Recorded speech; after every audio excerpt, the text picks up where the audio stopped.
श्री शिवाय नमस्तुभ्यं मित्रों, जय महाकाल, हर हर महादेव। तो मित्रों, कैसे हैं आप सभी? आशा करते हैं आप सभी लोग बहुत अच्छे होंगे। मित्रों, हम सबको पता है कि आज है 9 अप्रैल और आज है नंदी बुधवार का बहुत ही प्यारा सा दिन।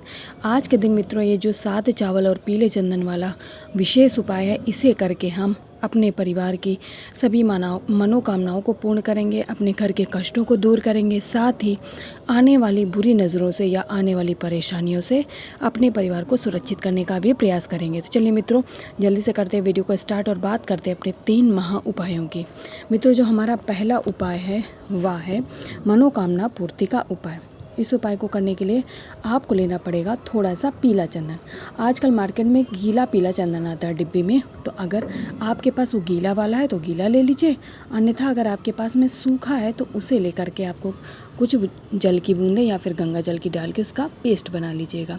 इसके बाद लेना है आपको एक बेलपत्र, जो कि महादेव जी की सबसे प्यारी वस्तु मानी जाती है। केवल और केवल एक बेलपत्र लेना है जो कहीं से कटी फकी ना हो और खंडित तो बिल्कुल भी ना हो।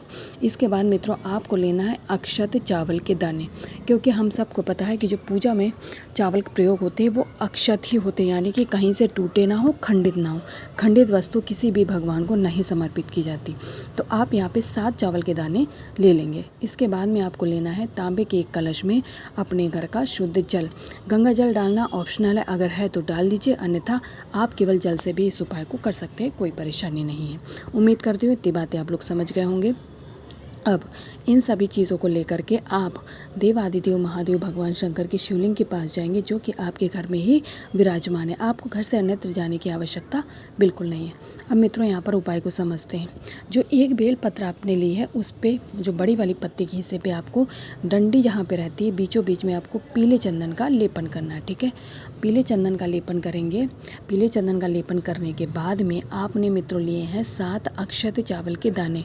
उन 7 अक्षत चावल के दानों को इसी बेलपत्र पे, चंदन पे आपको चिपकाना है। ठीक है, एक एक करके बारी बारी से आप चिपकाइएगा, और जब ये आप चिपका चुके हों तो इस बेलपत्र को आपको नंदेश्वर महादेव के नाम से माता अशोक सुंदरी के स्थान पे समर्पित करना। समर्पित करने का भी एक नियम है। आप इस बेलपत्र को उल्टा करेंगे, यानी कि जहाँ पर आपने चावल के दाने और चंदन लगाया हुआ वो हिस्सा महादेव जी की शिवलिंग पे टच होना चाहिए। ठीक है, उल्टा करके मित्रों इसको समर्पित कर देंगे। अपनी मनोकामना कहने के साथ साथ जो एक लोटा आपने जल लिया हुआ है उसे आप महादेव जी के शिवलिंग के ऊपर से समर्पित करेंगे, श्री शिवाय नमस्तुभ्यं मंत्र का जाप करते हुए। छोटा सा लेकिन बहुत ही अद्भुत और चमत्कारी उपाय है मित्रों। इस उपाय को तो आप सभी लोग इस नंदी बुधवार के दिन ज़रूर करिएगा। यकीन मानिए मित्रों, आपकी जो भी मनोकामना होगी वह महादेव जी ज़रूर पूर्ण करेंगे। अब मित्रों, बात करते हैं आज के अपने दूसरे उपाय की, जो कि है हमारे कष्टों को दूर करने वाला उपाय। जब कष्ट ही नहीं होंगे मित्रों तो आपके जीवन में खुशहाली ही रहेगी। तो हम अपना केवल प्रयास करेंगे इन उपायों के माध्यम से, जिससे जो कष्ट आने वाले हैं या फिर जो हैं वो समाप्त हो जाए। ठीक है, इस उपाय को करने के लिए आपको 2 शमी के पत्तों की आवश्यकता पड़ेगी। अगर मान लीजिए किसी कारण से आपको शमी के पत्ते नहीं मिल पाते तो फिर आप 2 अक्षत चावल के दानों का प्रयोग कर सकते हैं। इसके साथ में आपको लेना है खड़ी हरी मूंग के दाने। मूंग के दाने लेने हैं, दाल नहीं लेनी। यहाँ पर आपको 1 चुटकी मूंग के दाने लेने हैं। उस चुटकी के अंदर जितने भी आए उतने लेने हैं। गिनती जो गुरुदेव जी ने है अपनी कथा में नहीं बताई है। ठीक है मित्रों, इसके बाद में आप लेंगे तांबे के कलश में अपने घर का शुद्ध जल, और जैसा कि मैंने पहले ही बता दिया, अगर गंगा जल हो तो डाल लीजिए, अन्यथा आप इतना ही ले लीजिए, कोई दिक्कत नहीं है। वैसे तो अगर आप उपाय नित्य करते हैं तो आपके यहाँ तो गंगा जल की एक बॉटल होना ज़रूरी है, और आजकल तो मार्केट में मिल भी जाती है। इसके बाद में आपको इन सभी चीज़ों को लेकर देवादिदेव महादेव भगवान शंकर की शिवलिंग के पास जाना है मित्रों। वहाँ पहुँच के अब आपको उपाय कैसे करना है वो बताते हैं। देखिए, समय पत्ता यहाँ पर आपको 2 स्थानों पे समर्पित करना है। पहला स्थान जहाँ से जलाधारी की शिवलिंग से जल गिरने ही वाला होता है वहाँ समर्पित करेंगे मित्रों, और दूसरा पत्ता आपको महादेव जी की शिवलिंग के बिल्कुल ऊपर रखना है। अब बचते हैं हमारे पास मूंग के दाने। तो जो शिवलिंग पे खाली स्थान होता है, यानी कि माता के हस्त कमल और माता अशोक सुंदरी के मध्य का जो भाग होता है वो खाली स्थान कहा जाता है। वहाँ पर आपको इन मूंग के दानों को समर्पित करना है मित्रों, चंपेश्वर महादेव के नाम से। मेरी बात समझ आ गई मित्रों। चंपेश्वर महादेव के नाम से आप इन मूंग के दानों को समर्पित कर दीजिएगा। इसके बाद में हाथ जोड़कर चंपेश्वर महादेव से आपको अपनी विनती कहनी, यानी कि आपको कष्ट निवारण का जो जिस वजह से अपने उपाय है उस विनती को कहने के बाद में जो 1 लोटा जल लेके गए हैं उसे श्री शिवाय नमस्तुभ्यं मंत्र का जाप करते हुए महादेव जी की शिवलिंग पर समर्पित कर दीजिए।